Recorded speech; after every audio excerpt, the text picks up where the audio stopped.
Hi viewers, welcome to your favorite channel, the 424 Soccer Channel, where we analyze matches, predict scores, and give you some highlights at Qatar 2022. Now let us look at some headlines. Raheem Sterling had to fly back to England because his home was boggled. So he had to leave the England camp at Qatar to go back home. Then Jesus of Brazil also had to fly to England to see a specialist on his knee problem. So he left the Brazilian camp to England. And now another news we are getting is that the Saudi club, is doing everything to make sure that they sign Cristiano Ronaldo on a world record fee. So let's see how that will go. Cristiano Ronaldo is one of the best footballers of all time. So having left Manchester United by mutual consent, mutual agreement, he is now, I would say, free to join any club of his choice. Now let us quickly review the matches, the knockout matches that we had earlier today. In the first game was between Japan and Croatia. Now we had predicted that Croatia would win the match by 1-0. Because coming into this, to the knockout stages, Japan scored 4 goals in the group stage, and conceded 3, whereas Croatia scored 4 and conceded 1. So defensively, statistically, the Croatians are better than the Japanese. And so we expected that it would be very difficult for the Japanese to penetrate the Croatian defense, but that the Croatians will be able to at least tuck in 1 goal. Now, football is no mathematics, as we always say. It happened that Japan scored Croatia first before Croatia could rally around through Perisic, who plays for Tottenham Hotspur, to equalize. And now at the end of the 90 minutes, it was 1-1.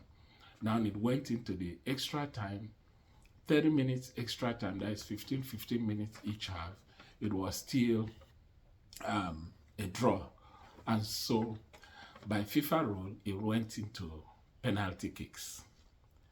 That is where we realized that the Japanese were not prepared for this for penalty shootout, because they lost the first 2 kicks and Croatia scored the first 2. And so the momentum was on the side of Croatia. Then the third kick, Japan scored and Croatia lost. So it became 2-1 at that time after 3 kicks.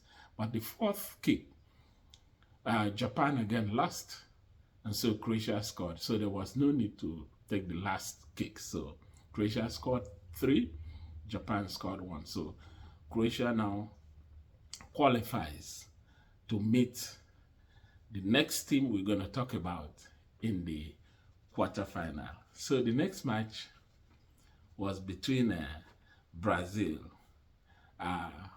and South Korea. We had already predicted yesterday that Brazil will carry the day statistically and everything. We realized that Brazil is number 1 by FIFA's ranking. South Korea is number 28. So by that ranking alone, you know who is the boss. So, and then coming into this game, Brazil had scored 3 goals and conceded 1 to Cameroon when they lost. And South Korea scored 4 and also conceded 4. So we knew that defensively they were porous. And so what happened was that we expected that the Brazilians will score at least 2 goals to win the match. But actually the Brazilians came more prepared than we expected. They actually scored 4 goals and conceded 1. It didn't take long before Vinicius Jr. of Real Madrid scored. And then subsequently, Richarlison was fouled. And then Neymar scored the second goal. And then Richarlison himself scored a very well-worked team goal as a third goal. And then Paqueta of West Ham scored the fourth goal. The South Koreans rallied back, and got one back. But it was too little, too late, and they didn't have the strength to match the Brazilians. Honestly, today's game really showed the step up Brazil, has made. Since the World Cup started in Qatar, Brazil has not performed so well as they did today. So today really gives us that idea, or I would say confidence to predict that Brazil might, if they go on this way, I don't think any team will be able to withstand Brazil. So it ended Brazil 1, Brazil 4, South Korea 1. So our predictions went on right. Croatia, we predicted to win, they won. Brazil, we predicted to win, they won. Now let us look at match day 17, December 6. Let us preview the knockout matches. In the morning, as at 10 a.m. Eastern Time, Morocco will face Spain. Now this is a very tight one because Morocco is number 22nd on FIFA ranking. Spain is number 7. Now ordinarily you would say 7 will be 22nd, but FIFA ranking sometimes, is based on the regions you play, and especially when you play in the European region or South American region, you are bound to be rated higher in FIFA ranking, based on football is said to be in Europe and South America, and we see that based on the club sides that they have. So Morocco in the group stages scored 4 goals and conceded 1, whereas Spain scored 9 and conceded 3. Now we all know that the Moroccans in this tournament, they don't give up goals easily. They have a solid defense, a solid midfield, and they have wing backs, especially their right wing back, Hakimi, who plays for Paris Saint-Germain. He is very good. He keeps bumping forward and all that. So Spain too, we know Spain can be a bit vulnerable in the defense, but sometimes they don't let you get to their defense because they know how to control the game. The tiki-taka system, holding the midfield and, and all that. So Spain. So this is going to be a very highly tactical game. But at the end, it might go anywhere. But my mind thinks Spain will carry the day by 1 goal to nothing. So I predict Spain to win the game tomorrow. 1 goal to nothing. But if K is not taken, we may have a repeat of the first match we had today. That's between Croatia and Japan. It might go into extra time and then penalties, but hopefully that doesn't happen tomorrow.